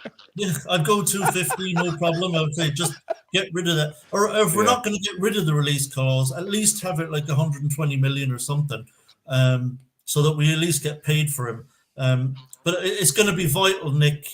A huge thing. If we can get him to sign a new deal without that clause. Oh, mate, that for me, and what's encouraged me, because obviously we've got Rig who signed as well. The youth player. Why youth player signing at the moment? But again, it's with Steidten, with Noble. They talk about the project, this magical project. Bowen sat down with Tim Steidten, signing a contract. Again, mentioned the project. What the fuck is this project? I don't know what old Timmy Steidten's selling these players. But you got to hope that there's something in it. What is the project? And I'm hoping that whatever this project is, we don't know, right? We don't know what the project is, but it's enough to get these players to commit. And I'm hoping it's going to be enough to get Paqueta to commit, because there's got to be something in this. I'm telling you, whether it's new owners or whatever it is, there's got to be something in it for me. There has to be. There has to be. Yeah, what do you think, Gatesy? I mean, are you hopeful that we'll get this deal done, or do you think Paqueta's going to say the money's nice, but I think Paqueta probably has his heart set. Ignore the embrace. Don't worry about the embrace. I think that he's off to, as Kimbo's put. I think the only thing that possibly is a little bit of a roadblock is obviously the issue over the betting and all the rest of it. If he's done sort of like what he's alleged to have done, then he could be looking at a very long time out of football. That's the only thing. They can prove it. It's not about whether he's done it or not. That's the thing. I don't think they can prove it. Well, like I say, it all hinges on what evidence they can gather and all the rest of it. So that's going to play itself out. Do I think that if he's sort of like exonerated or it's not proven or whatever, do I think he's going to be a West Ham player in the sort of longer term? No, I think he's off to City. That's a secondary issue. What about the contract? Do you think he'll sign it? Nope, because he'll be off to City. He's got his heart set on going to City, mate. He ain't staying. Oh, he's going to stay. He's going to stay. I'm telling you, Look, I hope he does, but do I think he will? But No. Gatesy, do you think that's the reason he won't sign a new contract? Yes. Because he doesn't want to get rid of that 85 million release clause? Correct. Absolutely. Because that's a nice carrot. If City really do want him, that 85 million release clause is a huge carrot for them to come get him, isn't it? Yeah. Mm, Well, look, it's still in the balance. It's still in the balance. It's this court case thing, right? If we can get in there at the right time, bearing in mind West Ham we've stood by Lucas Paqueta. It does depend what type of character he is, because not everyone's a fame. Not everyone's a shithouse player. Not everyone is that type of person that will do what Deck did effectively, which was worse because he went to a London team. But I think that it's quite possible if we are going in the right direction. I don't see why, if we don't offer him the right money, why wouldn't he commit? Why wouldn't he commit? Yeah, I'm not sure if he will sign it or not. Are we getting echo from somebody? There is feedback. There's been feedback for a while. But might be my phone. Sorry. Yeah, probably is. I think it was since you rejoined last time, Luke. Yeah, my laptop's just died on me. Have you got earphones? If you can plug earphones in, that'll probably solve it. Right, I'll take the hint. I'll see in a bit. Hold on. I'll see what I can do. All right. Cheers, Hold mate. on. No worries. Yeah, see, it's hard to know whether he'll sign a new contract or not. I mean, we'd love to think he will. And as you say, a lot will hinge on this Premier League /FA investigation and what comes of that. Personally, I mean, I love Paqueta so much that when this investigation concludes, if he is cleared of any wrongdoing, for whatever reason, even if it's just because they couldn't gather enough evidence, and they clear him, I think we should appeal it. Keep him at the club, appeal their decision to clear him, ask him to reopen, have another look at it and reopen the investigation, just drag it on for about 4 years. You say that, Tommy, right? Wasn't it a very opportune time for that story to leak? How do we know that didn't come from somewhere? Because the thing is that wasn't leaked by the FA, because they're not going to leak anything. That was leaked from somewhere else. So it was a very opportune, because he was about to move to City, wasn't he? Yeah. He was about to go, So who knows? Who knows? Yeah, would you not break the bank for him, Gates? Because no one in that squad, but no one in that squad would argue against Paqueta being paid double what they're being paid, because he's a fucking world class player. But I'm being asked the question: do I think it will? But as I say, do I want him to stay? Of course, I bloody do. He's been arguably our top player, along with Bowen and whatever. But I think for me, I just think that the chances are that once this thing is done, and if he's got an £85 million release clause in his contract, that's pocket money to Man City. They could quite easily come in and go, here you go, 85 million quid, we'll take him, job done. And there's not a fucking thing we can do to stop it. Yeah, it's a scary thought, really, given how good he is for us. That would be very upsetting.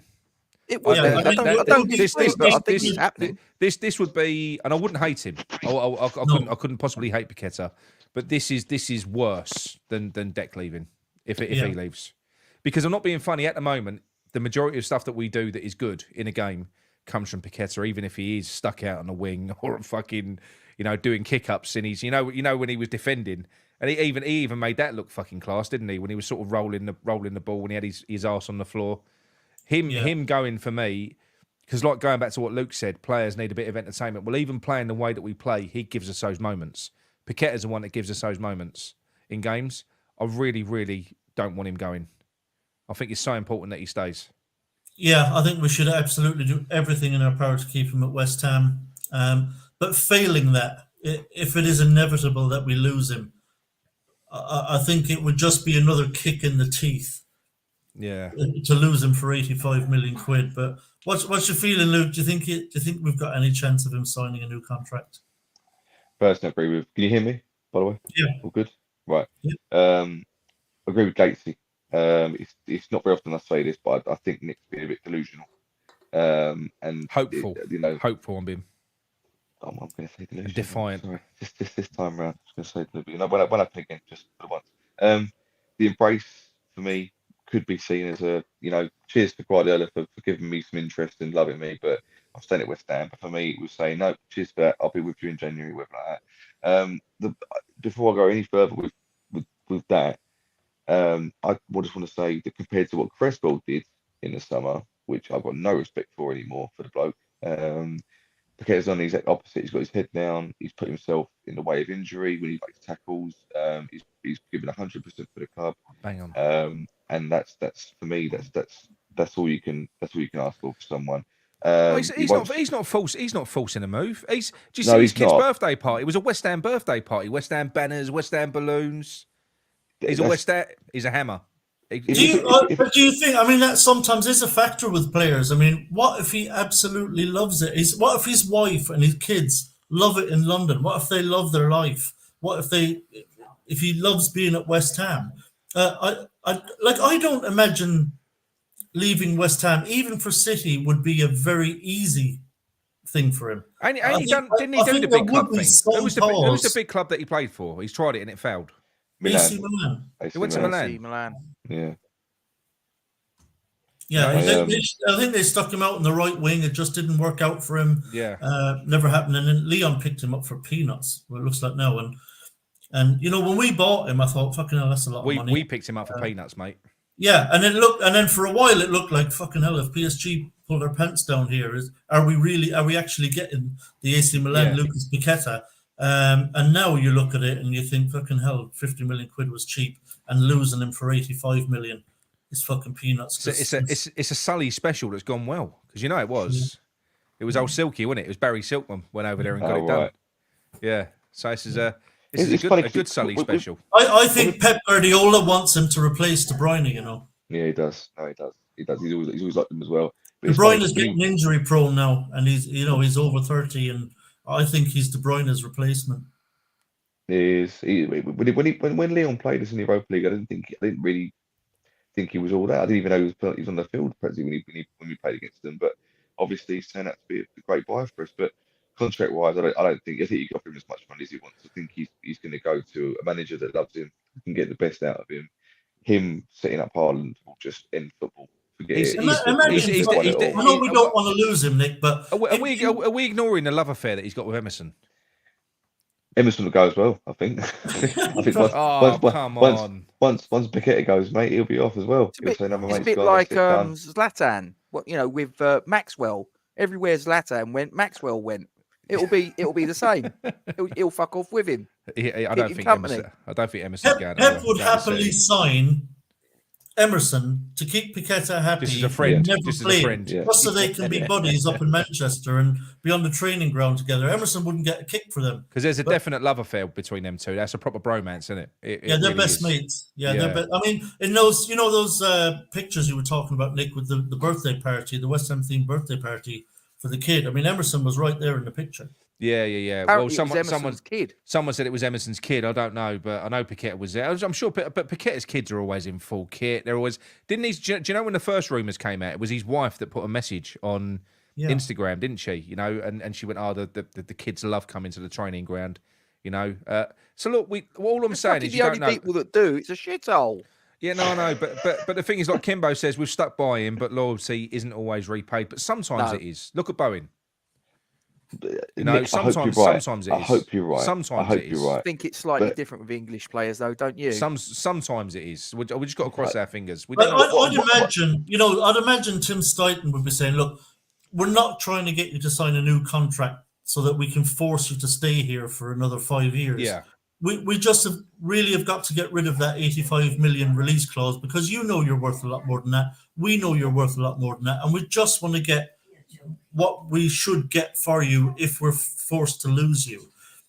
And I would hope that kind of reasoning, if Paqueta is kind of the kind of character who is a very fair person, who would actually think in his own mind, you know what, it probably wouldn't be fair to West Ham to lose me for 85 million. But going back to the reason why Deck apparently didn't choose Man City and he chose Arsenal was because, which was bollocks. But he was saying, look, Man City have already won it all. You know what? I'm going to go to Man City and win another league title that they've won. Whereas if I do it with Arsenal, I've been a part of their transition. I've brought them back. There's more achievement in that. Well, I'm not being I get funny. If there is something going on behind the scenes, which I think that there is, and there is a project, and we can say to Lucas Paqueta, we'll pay you a fortune. Stay at this club. We're pushing for the top four. We've won the Conference League. We're going for the Europa this year. We're going to keep going. You will go down as a legend forever at this football club, or you can go and win what is probably pretty meaningless to go and win a fucking league title with Man City. You win it every year anyway. Yeah, but they win it every year anyway. It's not a given. Yeah, but look at Kane. Kane's gone to Bayern Munich, do exactly the same thing. Yeah, I know. That's what they do. They don't care about if it's It easy. wouldn't They mean just want to nothing win to it. Deck, though, Nick. I mean, he hasn't got a Premier League winners' medal. I know you're right. You know, City win the Premier League virtually every year. No, but that's what people that are close to Deck say that is the reason why he made that choice, was because he felt it was. Look, I think it's right.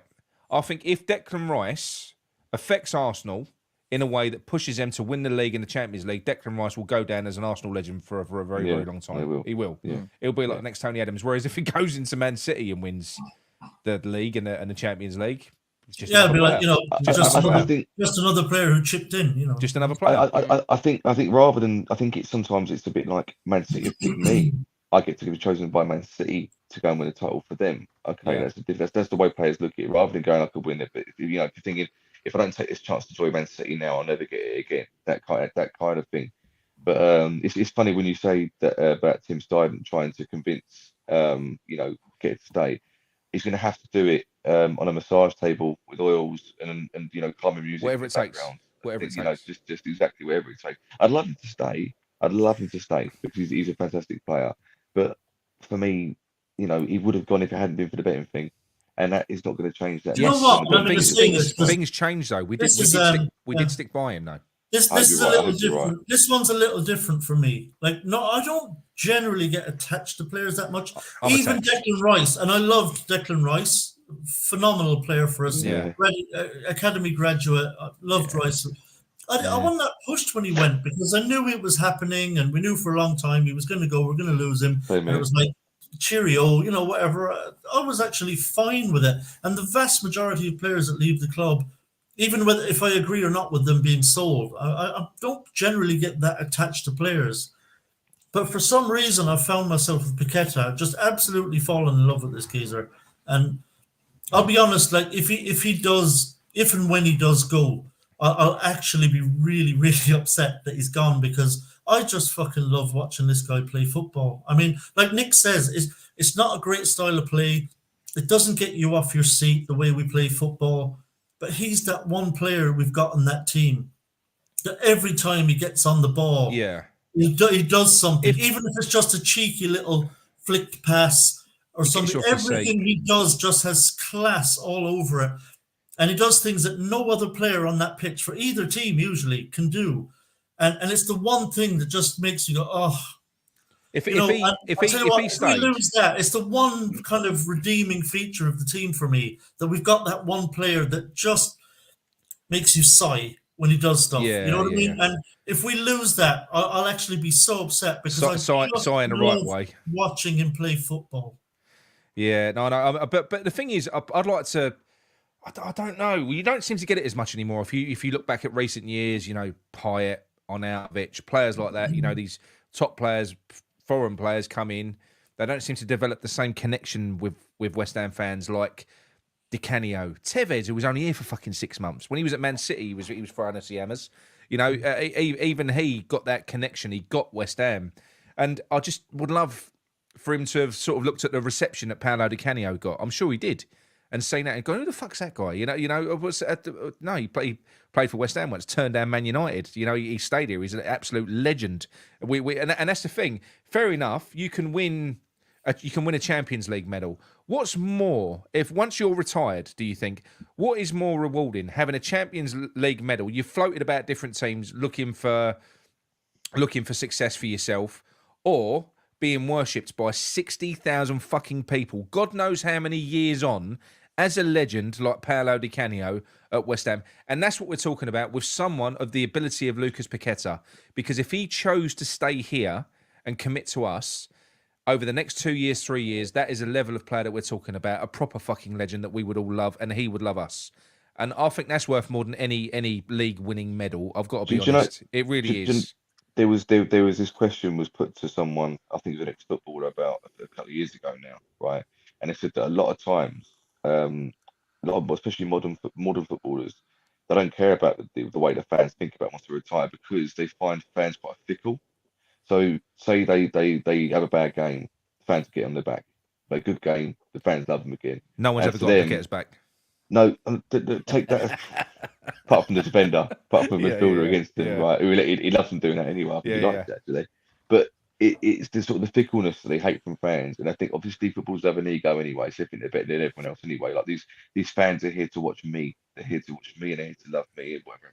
But how about this, Luke? What about because that depends on the character? I think depends on the character. I think you have to also remember, Luke, that they're also human beings who do form emotional connections. I think that night in Prague for Paqueta was a very, very special thing. Massive. A very, very special thing. I know it was for Rice as well, so I get both sides of the argument. But I mean, for Paqueta, I think, he could go to Man City and he will win trophies. But he'll just be another one of the Man City players that won trophies. I think if you win something at a club like West Ham, what that meant to the club, he knows. He's not stupid. He knows what that meant to the club, what it meant to the fan base. He knows he goes down in history at West Ham like he would never go down in history at Man City. Never. And some players, I understand what you're saying, but there are some players. Yeah. There are some, but you are right, and Tommy's right. But the fact of the matter is, the proof will be we'll see what type of character that Paqueta is.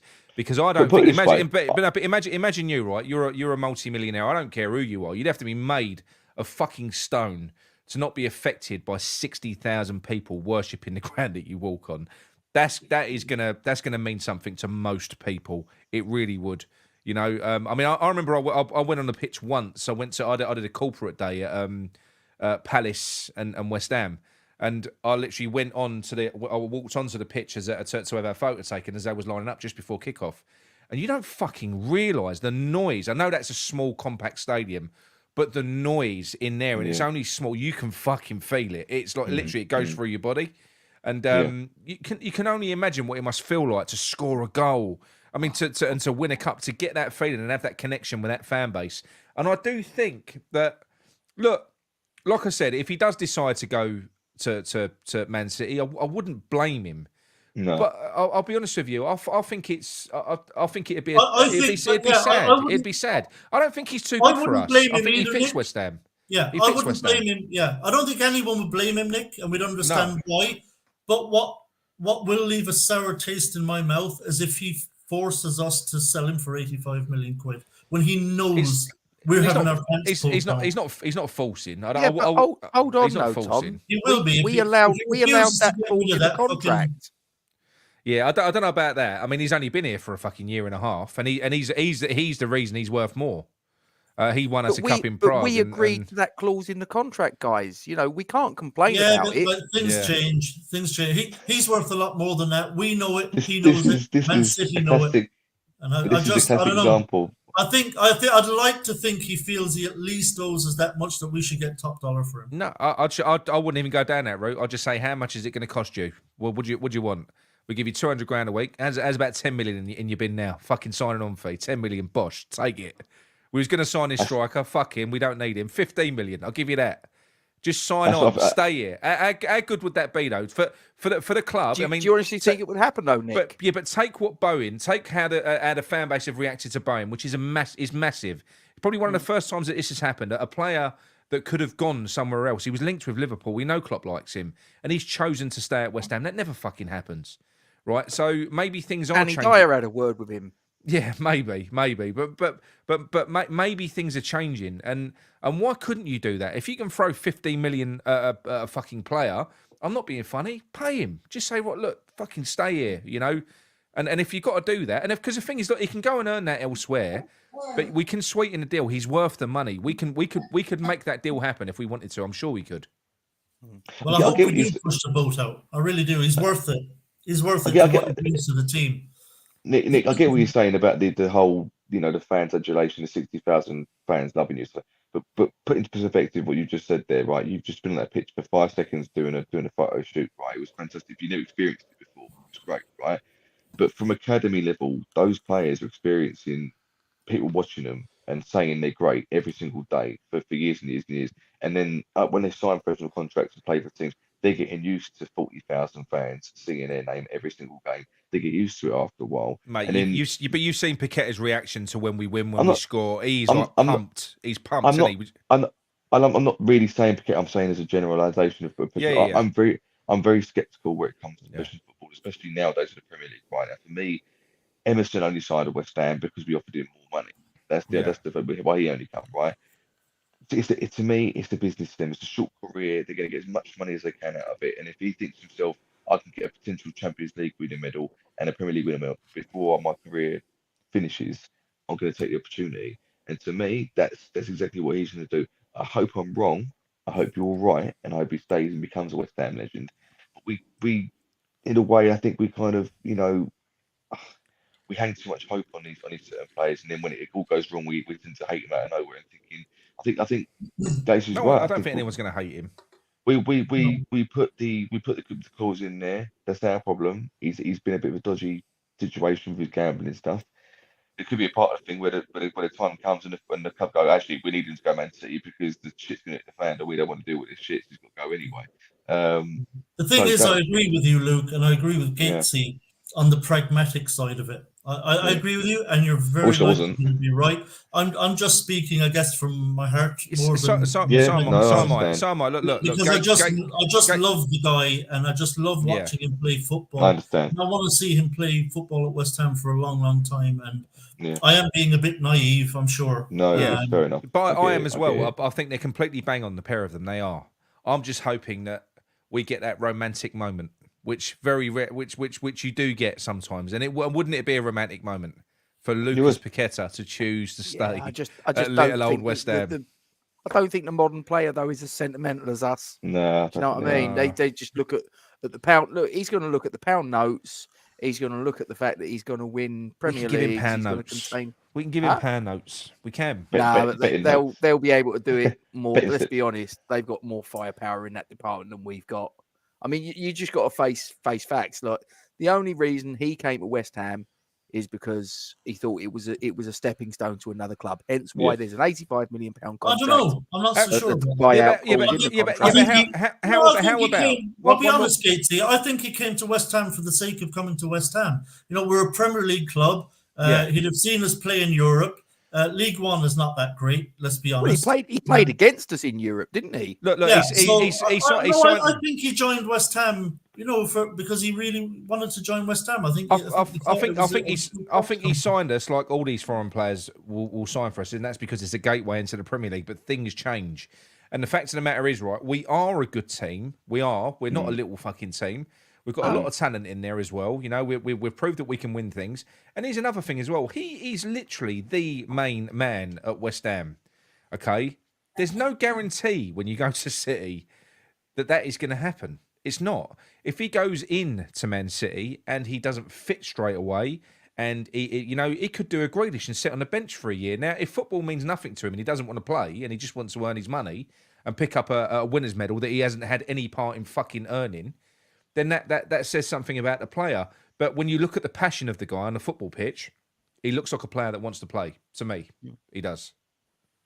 Can I just sort of come back at Happy's comment there? When I say stepping stone club, I'm not saying I think we're a stepping stone club. I'm saying that I believe that Lucas Paqueta and players that come to us from foreign shores we do are. look at West Ham as a stepping stone club. To an extent. They'll look at us as a springboard. But like I said, things change. So with some players, they'll look at us. They probably don't know much about West Ham, but we're Premier League. We're doing well. We're in Europe. They'll join us thinking, if I do well, I'll get a move to a bigger club. But then sometimes things change. You can develop a connection with a club. It can happen. It can happen. It's, so just I know that Happy's put a comment saying I hate when people say I never said he won against us, Budgie. I just said we played against him. Yeah. It's not. I don't want us to. I don't. In my head, West Ham is the greatest team in the world.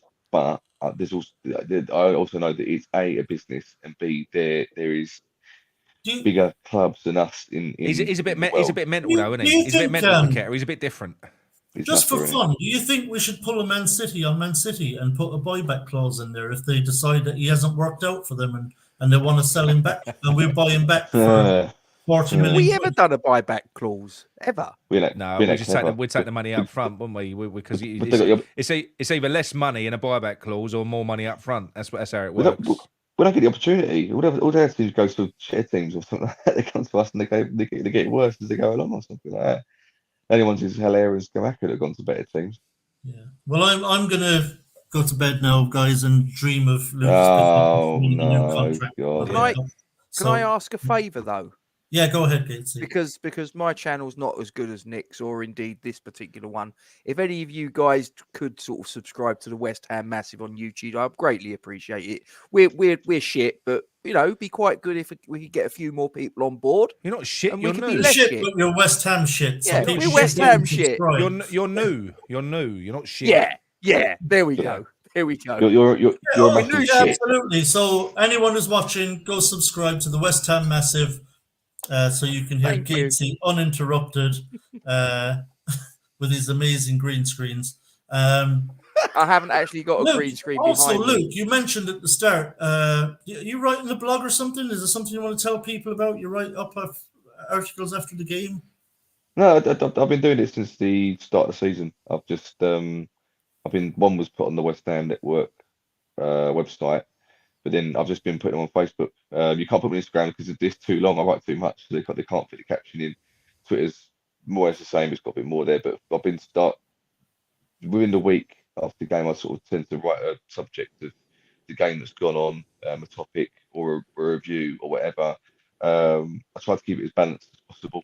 Have you spoken to Nigel about getting that put on 6'2"? No, I haven't been to anyone. Did you? No. Why don't you do a I proper spoke to Anton article? about it.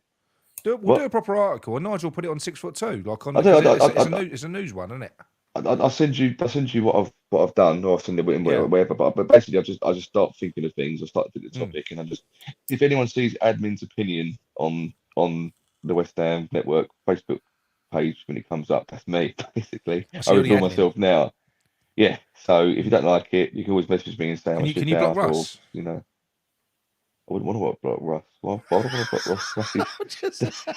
I said, can you? I just said, can you block Russ? Have you got the ability to? If you're the I don't think I do. Oh, right. I don't know. So you're not an admin. So you're I'm- lying. You're lying to people. So, I Nick, am, actually. obviously, I don't know why. Nick, obviously, everybody already knows who you are, Nick, and probably where to find you. But for Yeah. posterity, so you don't For feel that's left dangerous. out That's and start dangerous. sending me abusive messages after, where can people find you? You can find me at the West Ham Massive on YouTube.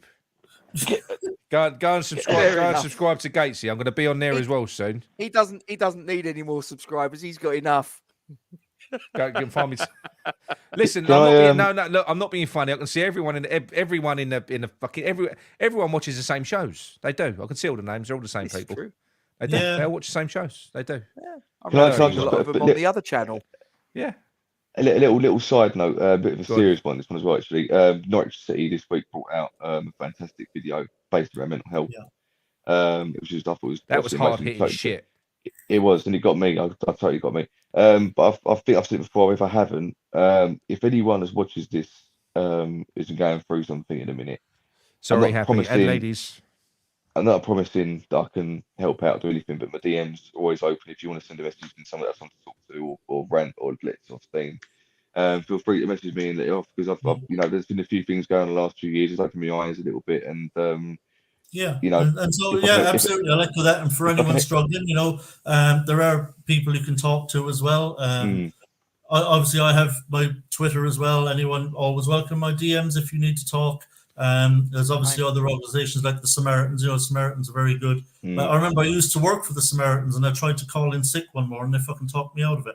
So if anyone who wants to call them, give them a call. They're very good. Fuck's sake. Fucking.